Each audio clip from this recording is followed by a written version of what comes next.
আসসালামু আলাইকুম ওয়া রাহমাতুল্লাহ। সুপ্রিয় শিক্ষার্থী বন্ধুরা, তোমরা কেমন আছো? আশা করি মহান আল্লাহর রহমতে ভালো আছো। আমিও তোমাদের দয়ায় আল্লাহর রহমতে ভালো আছি। অনলাইন ক্লাসে তোমাদের স্বাগতম।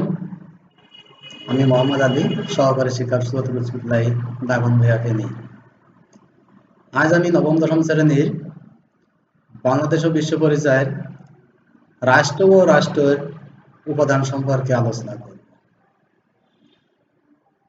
তো শিক্ষার্থীরা, তোমরা খাতা কলম বই নিয়ে একটু আমার সঙ্গে বসে যাও।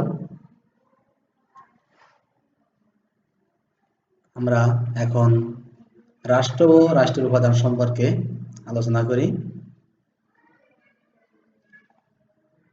এখানে একটা ছবি দেখতে পাচ্ছ। ছবিটা কিসের?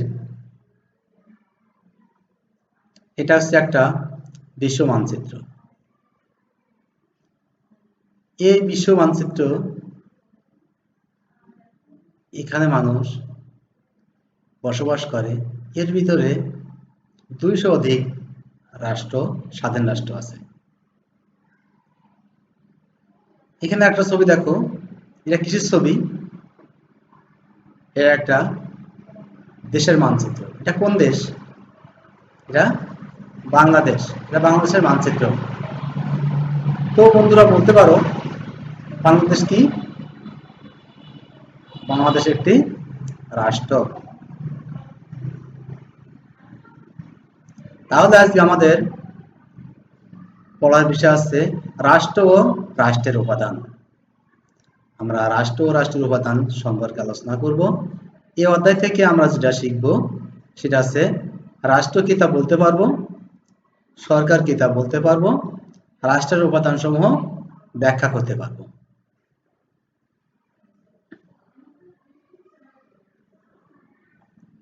প্রথম আমরা রাষ্ট্র কি? রাষ্ট্র হচ্ছে সামাজিক জীবনের সবচেয়ে গুরুত্বপূর্ণ একটি প্রতিষ্ঠান। সমাজে বসবাসরত সকল মানুষের একটি ঐক্যসূত্র গাথা এবং তাদের কল্যাণ ও সমস্যা সমাধানের জন্য রাষ্ট্রের আবির্ভাব ঘটে। প্রাচীন ও মধ্যযুগে রাষ্ট্রকে মনে করা হতো ঈশ্বরের সৃষ্টি করা একটি প্রতিষ্ঠান। কিন্তু আসলেই রাষ্ট্র একটি ঈশ্বরের সৃষ্টি প্রতিষ্ঠান, এটা অনেক মতবিভেদ রয়েছে। রাষ্ট্র একটি রাজনৈতিক প্রতিষ্ঠান। এই প্রতিষ্ঠান একদিনে সৃষ্টি হয় নাই, এটা ক্রম বিবর্তনের ফল। মানুষ একসময় পাহাড়ের গুহায় বন জঙ্গলে বসবাস করত। সেখান থেকে এখন মানুষ নির্দিষ্ট স্থানে বসবাস করে তাদের নিরাপত্তার জন্য। আর নিরাপত্তাকে রক্ষা করার জন্য ক্রম বিবর্তনের ফলে রাষ্ট্র সৃষ্টি হয়েছে। তো রাষ্ট্রের ধারণা দিয়ে প্রত্যেক মানুষ কোনো না কোনো রাষ্ট্রে বসবাস করে। রাষ্ট্র হঠাৎ করে সৃষ্টি হয়নি। আদিম মানুষ প্রথমে গোত্রভিত্তিক বসবাস করত। সময়ের পরিবর্তে এক সময় রাষ্ট্রের উৎপত্তি হয়। রাষ্ট্রে বসবাস করত সকল নাগরিক রাষ্ট্রের নিয়ম কানুন মেনে চলতে হয়। একটা রাষ্ট্রে বসবাস করতে হলে সে দেশের মানুষকে অবশ্যই রাষ্ট্রের মানুষকে রাষ্ট্রের নিয়ম কানুন মেনে চলতে হবে। রাষ্ট্রের সার্বভৌমত্ব রক্ষা করা, রাষ্ট্রের আনুগত্য করা, রাষ্ট্রের সরকার আনুগত্য করা, এটা একজন নাগরিকের নৈতিক দায়িত্ব।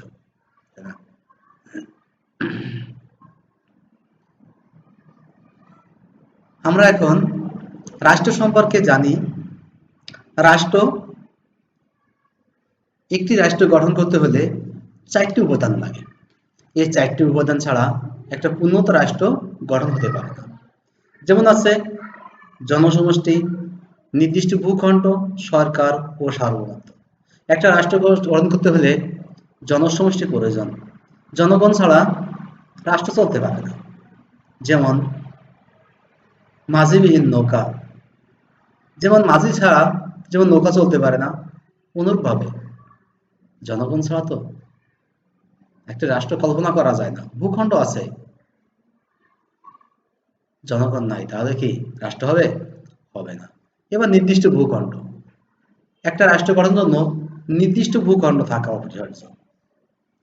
নির্দিষ্ট ভূখণ্ড থাকলে যে একটা রাষ্ট্র নির্দিষ্ট গণ্ডি আছে, সেখানে জনসমষ্টি কিভাবে থাকবে, তাদের নিয়মকানুন মানতে হলে ওই গণ্ডির ভিতরে থাকতে হবে।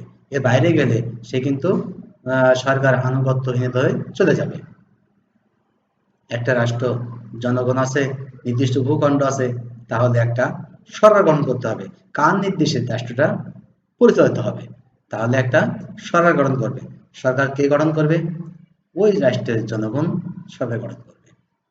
এরপর আছে সার্বভৌমত্ব। তাদের রাষ্ট্রের জনসমষ্টি হলো, নির্দিষ্ট ভূখণ্ড হলো, সরকার হলো। এখন এই যে জনসমষ্টি, নির্দিষ্ট ভূখণ্ড এবং সরকার, এদের রক্ষা করার দায়িত্ব কাদের? এই দেশের সেই রাষ্ট্রের আইন শৃঙ্খলা বাহিনী, তাই না? তো বাংলাদেশে একটা নির্দিষ্ট ভূখণ্ড, জনসমষ্টি, সরকার ও সার্বভৌমত্ব থাকার কারণে এখানে একটি রাষ্ট্র হয়েছে। এখানে আমরা কিছু ছবি দেখতে পাচ্ছি। একটা আছে বাংলাদেশের মানচিত্রের ভিতরে কিছু ছবি, তাই না? অধিক ঘনবসতির জনসংখ্যা দেশ বাংলাদেশ। এর পাশে আছে একটা যে সমবেত জনসাধারণ। এখানে একটা বিভিন্ন প্রোগ্রাম, হয়তো মানুষ সভা সমাবেশে মিছিলে মানুষ একত্রিত হয়, অনেক জনগণ, তাই না? এরপর আছে এই পাশে আছে স্বল্প জনসংখ্যার একটা দেশ, সেটা আছে আমরা নেপালকে উদাহরণস্বরূপ বলতে পারি। নেপাল একটা স্বল্প সংখ্যক একটা জনগণের একটা রাষ্ট্র। এরপর আছে চীন। চীন দেশে কিন্তু এক গণচীন বলা হয়, যেখানে অনেক লোকজন এখানে বসবাস করে। তাহলে এটা আছে জনসমষ্টি, তাই না?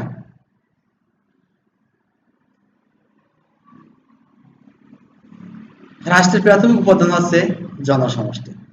জনসমষ্টি বলতে রাজনৈতিক সংগঠিত জনগণকে বোঝায়। রাষ্ট্র গঠনের জন্য জনসমষ্টি অপরিহার্য। আচ্ছা, রাষ্ট্র আছে কিন্তু জনগণ নেই, তাহলে এই ভূখণ্ডের কোনো কাজ আছে? নাই। এই ভূখণ্ডের কোনো কার্যকারিতা নাই। রাষ্ট্র হতে হলে প্রথম শর্ত আছে জনগণ থাকতে হবে, কিন্তু রাষ্ট্র গঠনের জন্য জনগণের কত হবে তা কিন্তু ধারাবাহিক বা কোনো নিয়ম নেই। একটি রাষ্ট্র জনসংখ্যা কম হতে পারে, আবার অনেক বেশি হতে পারে, কয়েক হাজার হতে পারে, কয়েক লক্ষ হতে পারে, কয়েক কোটি হতে পারে, আবার শত কোটি হতে পারে, 200-500 কোটি হতে পারে। এটা কোনো ধারাবাহিক নিয়ম নেই। জনসংখ্যার উপরে ভিত্তি করে রাষ্ট্র গড়ে উঠবে না। রাষ্ট্র জনসংখ্যা কত হবে এটা কোনো নির্দিষ্ট নিয়ম কানুন এখানে নাই। এখানে আমরা কয়েকটা ছবি দেখতে পাচ্ছি। একটা স্থলভাগ, যে নির্দিষ্ট একটা স্থলভাগ, একটা রাষ্ট্রের জন্য স্থলভাগ প্রয়োজন। সেখানে দেখো যে স্থলভাগে কি থাকবে?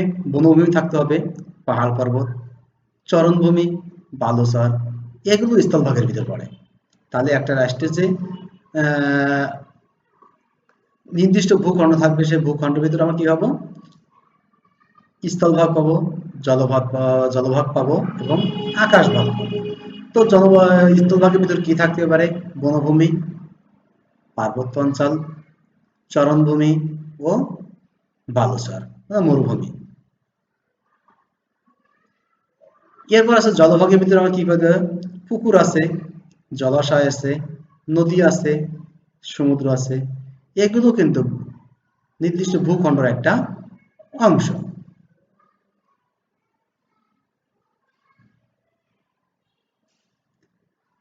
এরপর আছে আকাশপথ।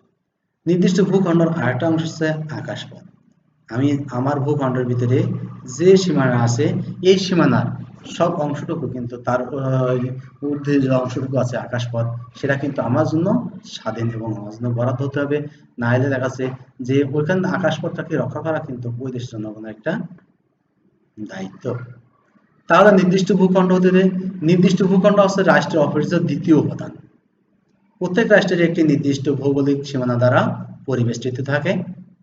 ভূখণ্ড বলতে স্থলভাগ, সমুদ্র সীমা ও আকাশ সীমাকে বোঝায়। রাষ্ট্রের জনগণের বসবাসের জন্য নির্দিষ্ট ভূখণ্ডের উপর নিয়ন্ত্রণ আবশ্যক। এখানে যে জনগণ থাকবে, সেই জনগণের যে অবশ্যই কি থাকতে হবে? এই যে নির্দিষ্ট যে ভূখণ্ড আছে, এই ভূখণ্ডের ভিতরে তাদেরকে নিয়ন্ত্রণ করতে হবে।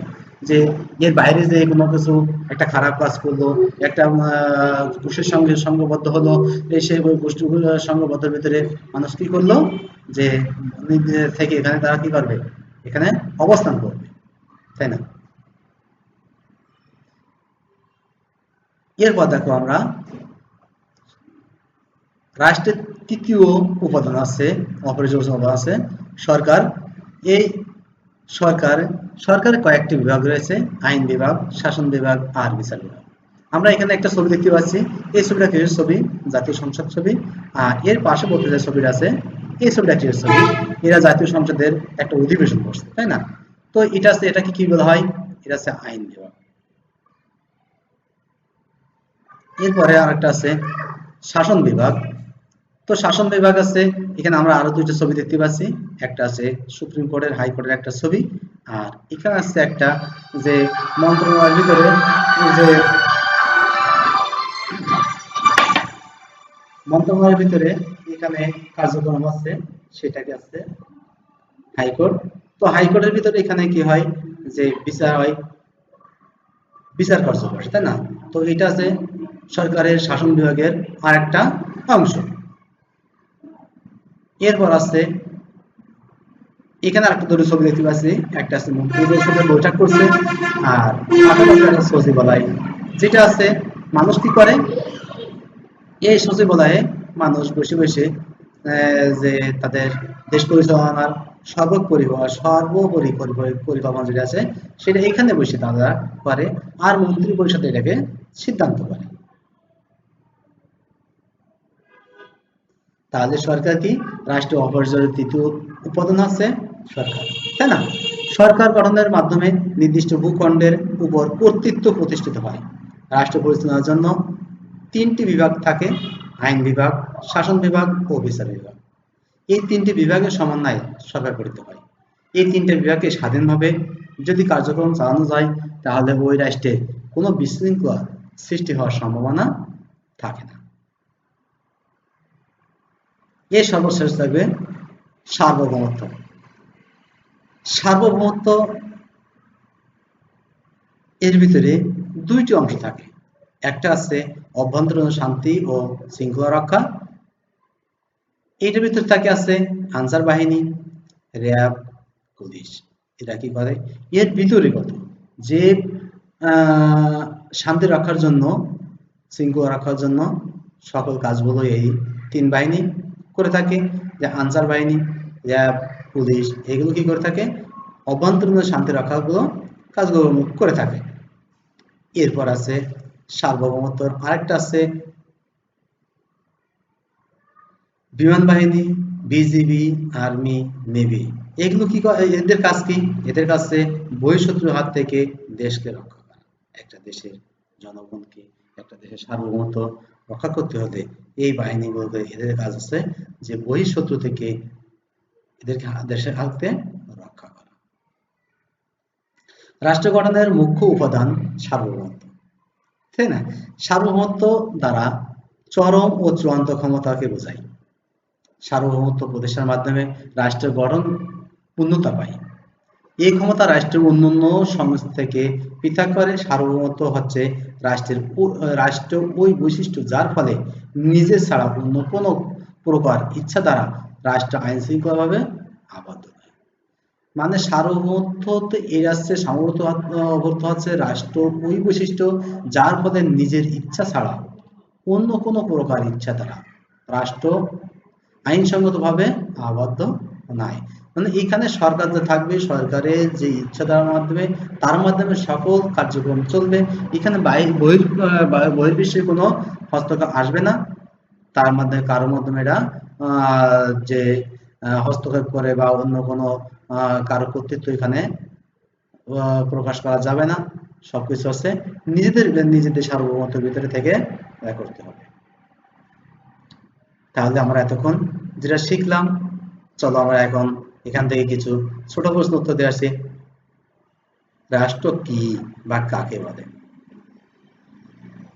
রাষ্ট্র হচ্ছে সামাজিক জীবনের সবচেয়ে গুরুত্বপূর্ণ রাজনৈতিক প্রতিষ্ঠান, যা সংগঠিত সরকার, জনসমষ্টি, নির্দিষ্ট ভূখণ্ড ও সার্বভৌমত্ব ক্ষমতা প্রতিষ্ঠিত আছে, সেটাকে আছে রাষ্ট্র বলে। তাহলে কি বললাম? রাষ্ট্র হচ্ছে সামাজিক জীবনের সবচেয়ে গুরুত্বপূর্ণ রাজনৈতিক প্রতিষ্ঠান, যার সংগঠিত সরকার, জনসমষ্টি, নির্দিষ্ট ভূখণ্ড ও সার্বভৌমত্ব ক্ষমতা প্রতিষ্ঠিত আছে, সেটা আছে রাষ্ট্র। তা রাষ্ট্র পর্যায়ে মূল উপাদান কয়টি? চারটি। কি কি? নির্দিষ্ট ভূখণ্ড, জনসমষ্টি, সরকার ও সার্বভৌমত্ব। সার্বভৌমত্বের কয়টি দিক রয়েছে? দুইটি। এক আছে অভ্যন্তরীণ শান্তি শৃঙ্খলা, আর একটা বহিঃশত্রু থেকে শান্তি শৃঙ্খলা রাখার প্রধান।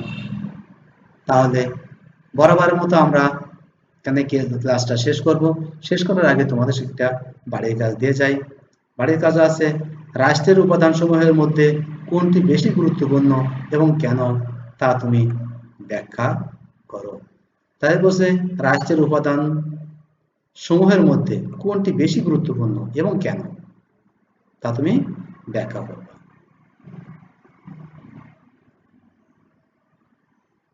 তো আজ আর নাই, দেখা হবে পরবর্তীতেও আবার অন্য কোনো বিষয় নিয়ে আলোচনা করব।